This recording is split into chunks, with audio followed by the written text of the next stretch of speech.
Hello everyone, this is part 2 video on past year NEET questions from the chapter Kinetic Theory of Gases. Now this Kinetic Theory of Gases, right, some of the questions can be also correlated with the chapter of thermodynamics. So rather we look at both these chapters together in that sense. But as such, whatever the questions that are explicitly related to the kinetic theory of gases, we have made them into these particular videos. We'll start with a question that has come in 2008. At 10 degrees Celsius, the value of density of a fixed mass of an ideal gas divided by its pressure is X. Means what? We have taken some fixed mass of the gas. The ratio of density divided by the pressure. Okay, so that ratio at 10 degrees Celsius is X. At 110 degrees Celsius, this ratio will be. See here, the initial temperature they are saying is what? 10 degrees Celsius. But when we are looking at the equations in thermodynamics or in the gases, we will be taking the temperature in the Kelvin scale. So 10 degrees means what? It will be 283 on the Kelvin scale plus 273 we have to do. Okay. Now what is the relation we have between pressure and density from the ideal gas equation? PV is equal to nRT, right? So PV is equal to N means what? Mass of the gas by molar mass of the gas, capital M, into RT. So we will bring the volume this side. Then what we'll have? P is equal to mass of the gas by the volume into RT by M.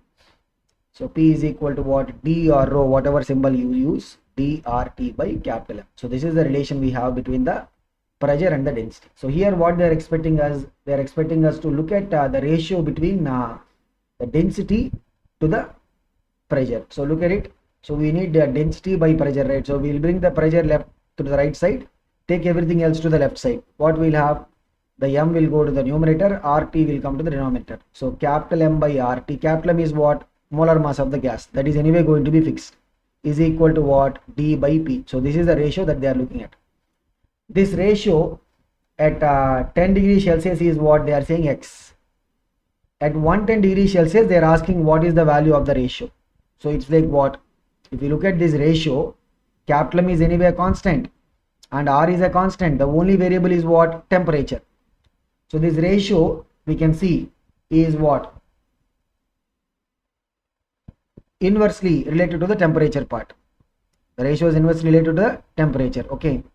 So what we will look at is initially the ratio is what? X. Finally let us say the ratio is what? X dash. Initial temperature let us consider as what? T. So this is initial temperature is T and final temperature, right? So final temperature let us call it as T dash and the final ratio X dash. What is T dash? 110. 110 means what? 110 plus 273 means it will be 383 Kelvin. That is the T dash. So what is it's an inverse relation, right? So the ratio is inversely related to temperature, means what? X dash by X will be equal to what? It will be equal to T by T dash. Inverse relation to temperature.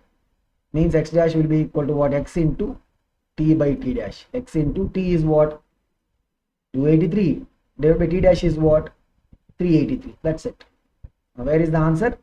It is option B.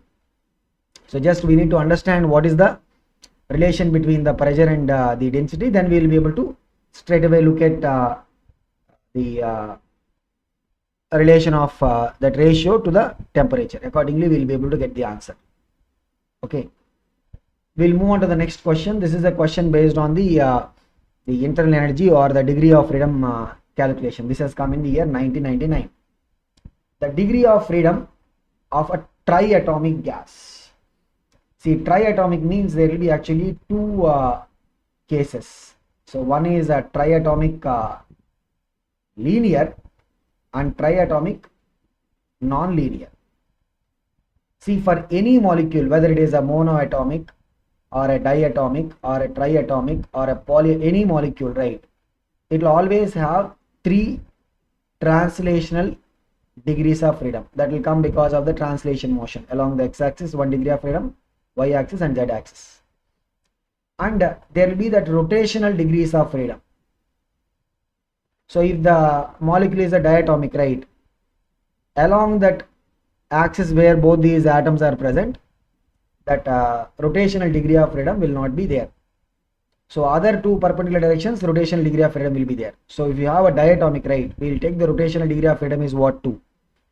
Even triatomic linear means what, we can see all these three atoms will be along the same line. So we have to consider that rotational degree of freedom will not be present along this direction. So we have to take rotational degree of freedom as what, 2. But if it is a triatomic non-linear means what, we will get all the three rotational degrees of freedom. Okay, so we'll have 3 translation will be there for every type of molecule. And if you take triatomic, generally triatomic if you consider non-linear, right, so here they should have actually mentioned that it is a triatomic non-linear. Okay, but since we go with the usual understanding of triatomic non-linear, then what is the number of degrees of freedom? 3 translation plus 3 rotation. What is it totally? 3 plus 3, it will become 6. That way also, even if you want to check it, right, they are not leaving any ambiguity for us. If you consider triatomic linear, then what should be the answer? 3 plus 2, 5. But you can see they did not give us answer 5. Otherwise it would have been a challenged question. People would be challenged this question. If they would have given one of the options as 5, right, then that could be challenged. So here they are not leaving that ambiguity. So we'll go with the option A. Okay. Now here, unless they specifically mention, because starting from the diatomic onwards, we can possibly get vibrational modes. And based on the vibrational mode, we will have the degree of freedom that is associated with the vibrational energy. But that will come only at a high temperature, and they would particularly mention also if we have to consider them. Okay, so here we are not considering the degree of freedom associated with the vibrational modes. Only we are looking at the translation and then rotational. Okay. So what is the answer for this? It is option A. Next we go to another question that has come in 1996. It's a straight book type of question.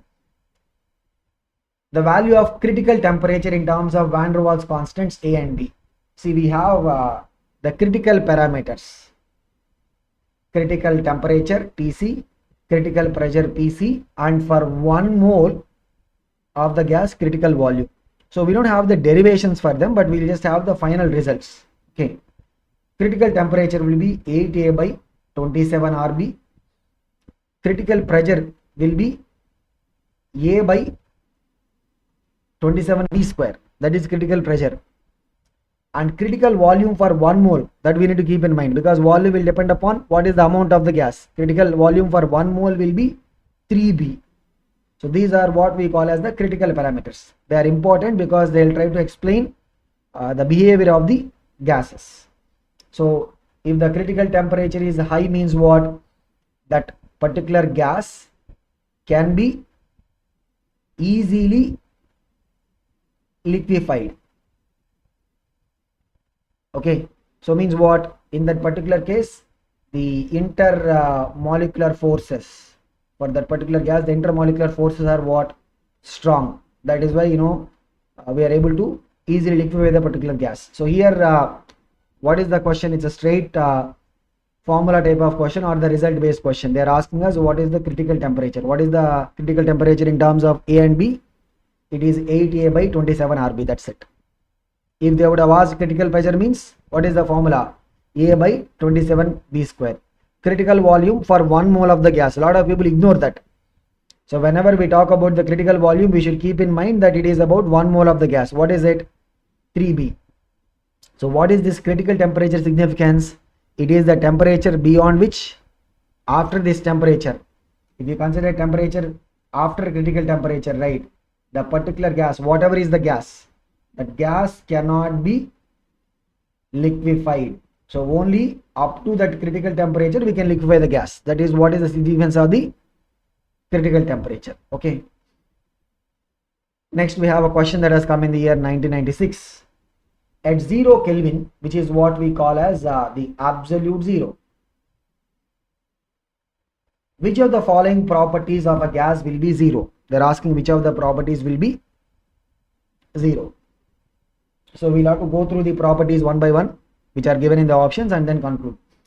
Option A is what? Vibration energy. See, generally the vibrational energy, right? Yes, of course, the vibrational energy will be zero when we go to the absolute zero, but vibration energy under normal temperature conditions itself will be very insignificant. Only when we go to high temperature only the vibration energy will be significant. So the vibration energy will be almost zero even at ordinary temperatures. So this is not probably the reason that we would conclude. Look at option B, density. See, at the 0 Kelvin, the particles will still be there. When the density will be zero, what is the density formula? Mass by volume, right? The particles are not vanishing. Mass is going to be there, means density cannot be zero. Okay. Then look at the kinetic energy. See, as per that classical theory or the particle theory, what we would say is at 0 Kelvin, the motion, or we'll say the thermal motion of particles will cease to exist or will stop, which means what? Because of thermal motion only we are associating kinetic energy with the particles of any system, right? So if we have the thermal motion stopping, means what? The kinetic energy will be stopping. Remember, that is the reason why in the kinetic theory gas assumptions, what do we say? The kinetic energy of the gas particles is directly proportional to what? Absolute temperature. If you go to 0 Kelvin, means what? The kinetic energy will become zero. So what is the appropriate answer here? It is option C, which is the kinetic energy. What about option D, potential energy? See, potential energy, we will talk about it only in the case of the real gases, because ideal gas, right, there will be no particle to particle interactions. We don't consider particle to interparticle interactions, we will not consider. So for the ideal gases, in all conditions potential energy will be what? Zero. When we talk about the real gases, right, still you will see that there will be interactions that will be there, because the particles are existing, right, which means what? The interactions will be there, which means the potential energy can still exist. For what? For the real gases. If you consider the ideal gases only, the potential energy will be always assumed zero, because in case of the ideal gas assumptions, what do we say? Particle to particle interactions will not be existing, means potential energy term will not be there for the ideal gases. Potential energy term will be only there for the real gases. So that is the reason why when we talk about the internal energy of a gas, right, the ideal gases, internal energy will only come from where? The kinetic energies of the gas particles. Real gases, we also have to consider the potential energy part. So another question based on the degrees of freedom, that has come in 1993. The number of translational degrees of freedom for a diatomic gas. I think we have talked about it before in one of the previous questions.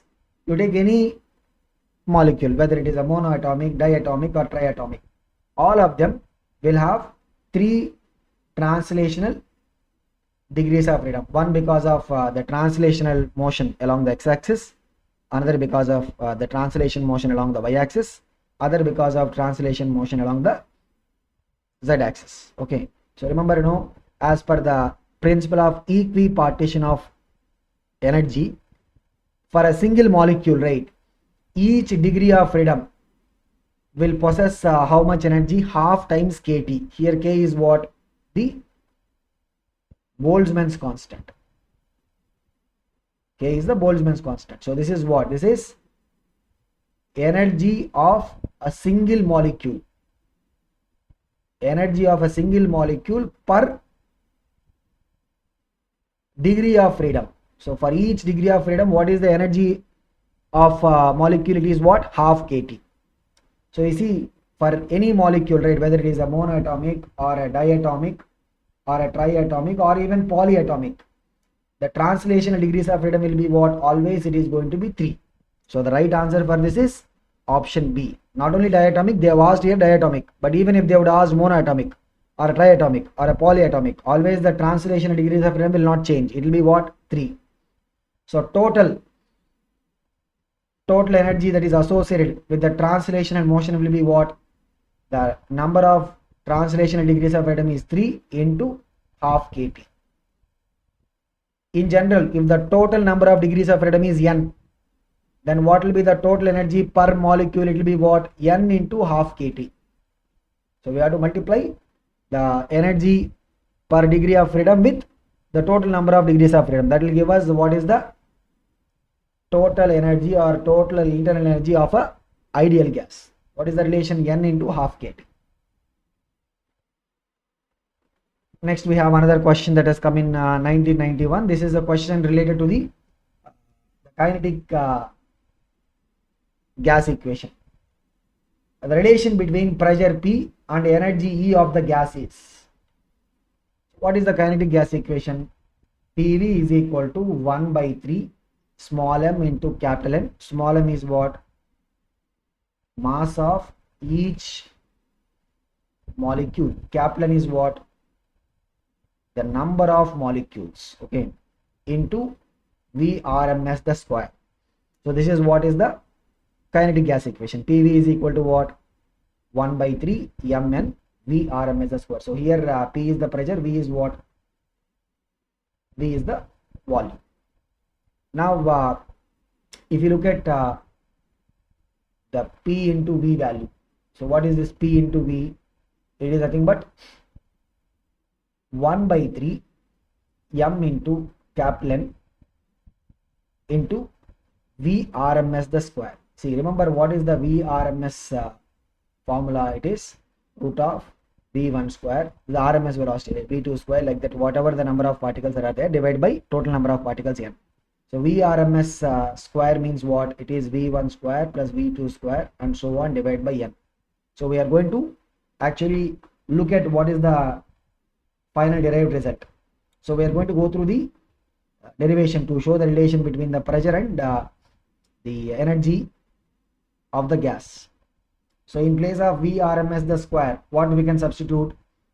We can substitute this one, V1 square plus V2 square and so on, divided by n. So substitute P into V is equal to what? 1 by 3 m into n into V1 square plus V2 square and so on, divided by n. So this n is cancelled. What we have? P into V is equal to 1 by 3, take the m inside, m into V1 square plus m into V2 square and so on.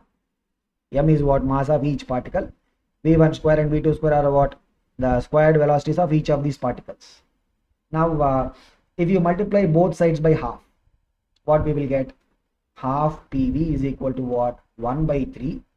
Here right side we will take the half into the bracket. What will have? Half mv1 square plus half mv2 square and so on. What is this half mv1 square? The energy of the molecule 1. Half mv2 square is what? The energy of the molecule 2, like that. So what is this? When you add all of them, that is what? The total energy, right? So half PV is equal to what? 1 by 3 into the total energy. Half PV is equal to what? 1 by 3 into the total energy. Okay, so here if you just rearrange, we will bring the 2 to the right side, it will go to the numerator, and also we will bring the volume to the right side, it will come to the denominator. So look at this, P is equal to, I am writing at the top so that we can see clearly, P is equal to what? 2 will go to the numerator, 2 by 3 V into the total energy. So here in this question, right, it should not be the E, it should be rather what? The energy per unit volume. So this E represents what? Energy per unit volume. So total energy divided by volume, right? Total energy divided by volume will be what? The energy density or energy per unit volume. So what is the relation? 2 by 3 into E. So pressure of the gas will be equal to what? 2 by 3 times of E. So here E represents what? E will be representing the energy density or energy per unit volume. So that correction we have to just make it. So what is the correct answer for this? It is option A, which is P is equal to what? 2 by 3 times of E.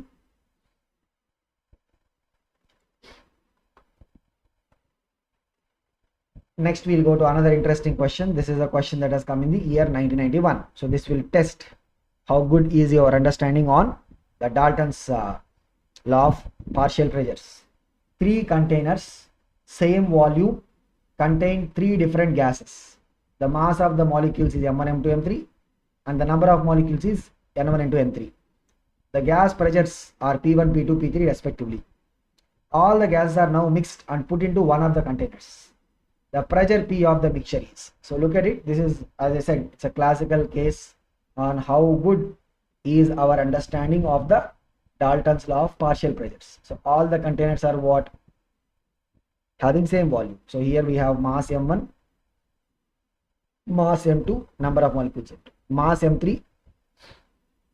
We are mixing all of them into one container. So what is the volume of the container? Same volume. So we are mixing all of them and putting into one container having the same volume.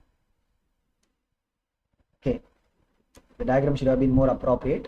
Okay, I'll erase this part. Volume should be what? Same. Okay.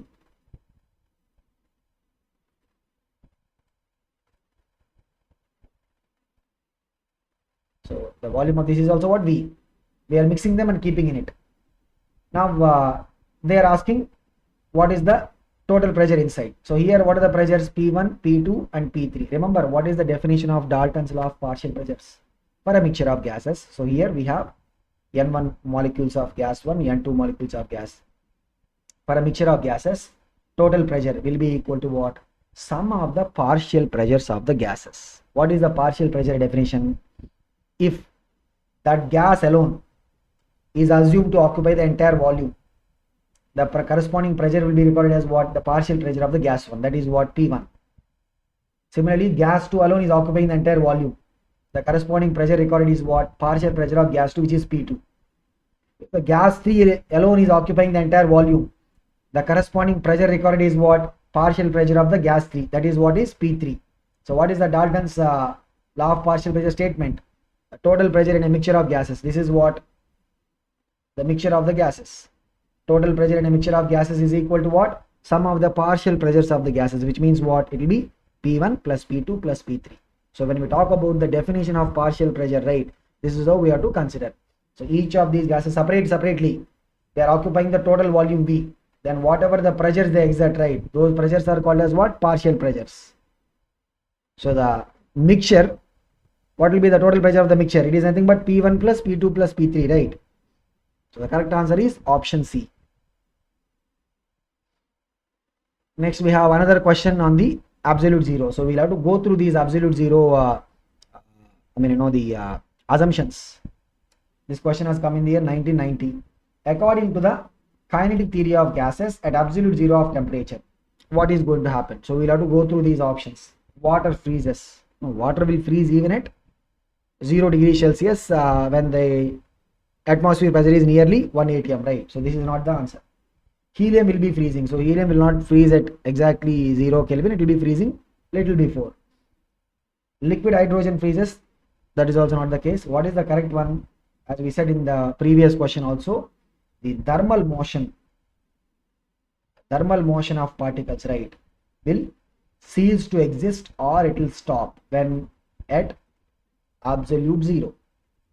And that is the reason why the kinetic energy, right, the kinetic energy of the gas particles will become zero at the absolute Kelvin or 0 Kelvin. So what is the correct answer for this? The molecular motion will stop or it will cease to exist. Next we have a straightforward formula question based on the degree of freedom concept. A polyatomic gas with n degrees of freedom, so n is the number of degrees of freedom, has mean energy per molecule.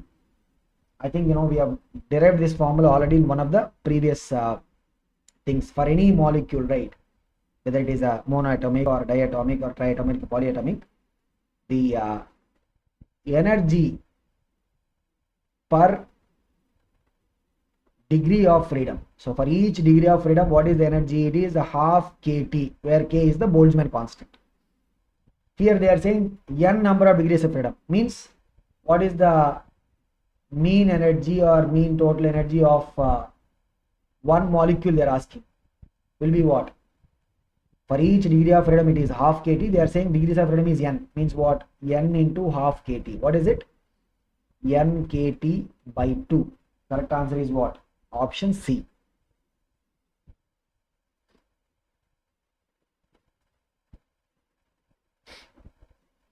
Next we have a question that has come in the year 1989.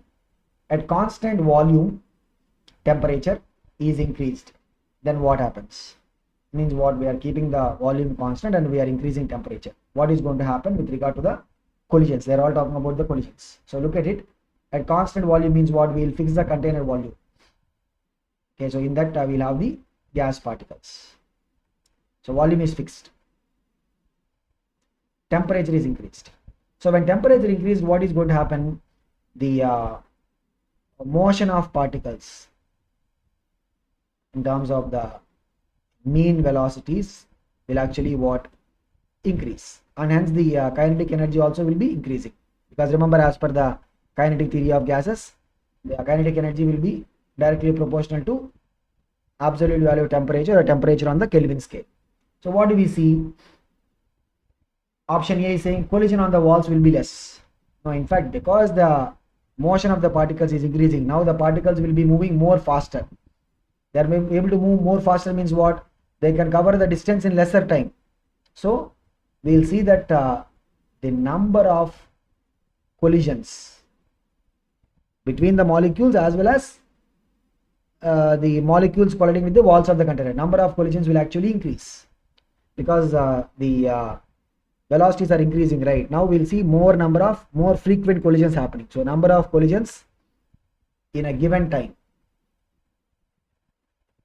Okay, so we can measure this in terms of what? In terms of the collision frequency. So number of collisions in a given time will be actually increasing. So option A, they are saying the collision on the walls will be less. No, that is not correct. Option B is what? The number of collisions per unit time will be increasing. This is the correct one. Why? Because since the motion or the velocities of the particles are increasing, they will now be able to collide more fast. Means what? The number of collisions in a given time will be actually increasing. So the correct answer for this is what? Option B. We look at option C and D also. Option C is saying what? Collisions will be in straight line. Now whether it is at a low temperature or high temperature, the motion of particle between one collision to another collision is what? It will be a straight line motion with a constant velocity. Once the collision happens, it will change its velocity, but between two collisions, right, it will be moving always along a straight line. So this is not going to change when you just increase temperature. Option D is saying collisions do not change. That is also incorrect. Why? Because we will see now more number of collisions happening in a given time. So correct answer for this is what? Option B. Next we have a question that has come in the year 1988. Two containers A and B are partly filled with water, means there is some gap, and closed. Okay, the volume of A is twice that of B and it contains half the amount of water in B. Means what? Let us draw the visualization here itself. So what is it? We have a container A and a container B. So container A is what? 2 times. They are saying, right, the volume of A is twice that of B, but it contains half the amount of water in B. Means what? Let us say the amount of water in B is coming up to this level. In A it will be only half of this. Okay, if both are at the same temperature, means we are maintaining both the containers at the same temperature T, the water vapor in the containers will have pressure in the ratio. So what is this water vapor? Because whenever we have a liquid which is sealed in a container, the molecules from the surface of the liquid will escape and they will get into the volume that is available above. So this is what we call as the water vapor, and this will start exerting a pressure. That pressure is called as what? The vapor pressure. So what do you call the pressure as? Vapor pressure. That will happen in this case also. In both the cases it will happen. Now, vapor pressure, right, will depend upon the vapor pressure, which is the pressure exerted by the vapor of any particular substance formed above the liquid surface. Vapor pressure will be depending upon the temperature. So it is not about how much volume we are having and how much liquid is there. It is always about what temperature. So there is going to be an equilibrium between the vaporization and condensation. Like say for example, molecules are getting into a vapor state, and similarly the molecules will collide and come back into the liquid. So in chemistry you will study about it in equilibrium chapter. You will call it as what? The vapor liquid equilibrium. So here also there is going to be what? Vapor liquid equilibrium, and the equilibrium will be determined by the temperature. So vapor pressure of any gas, right, will depend upon what temperature. High temperature means what? We will see more vapor getting formed, and hence vapor pressure also will be what? High. Low temperature means vapor pressure will be less. Here they are saying in both the containers the temperature is same temperature means what? Vapor pressure, let's say here the vapor pressure is what? We are just giving some number, maybe it is some 0.6 atm. In this container also the vapor pressure is going to be what? 0.6 atm, because vapor pressure of a liquid will be depending upon the temperature. Since temperatures are same in both the containers, the vapor pressure will be what? Same. So what will be the ratio? The ratio is going to be what? 1:1. So vapor pressure is not about what is the volume of the container or what is the amount of the liquid. It is about the temperature. So the total amount of vapor and the volume available for the vapor will be determined by what? The temperature, and the temperature is going to be the factor that will determine the vapor pressure. High temperature means high vapor pressure, low temperature means low vapor pressure. Since here both of them are having same temperature, right, means vapor pressure is going to be same. So the correct answer for this is what? Ratio of the vapor pressures will be 1:1, which is our option B.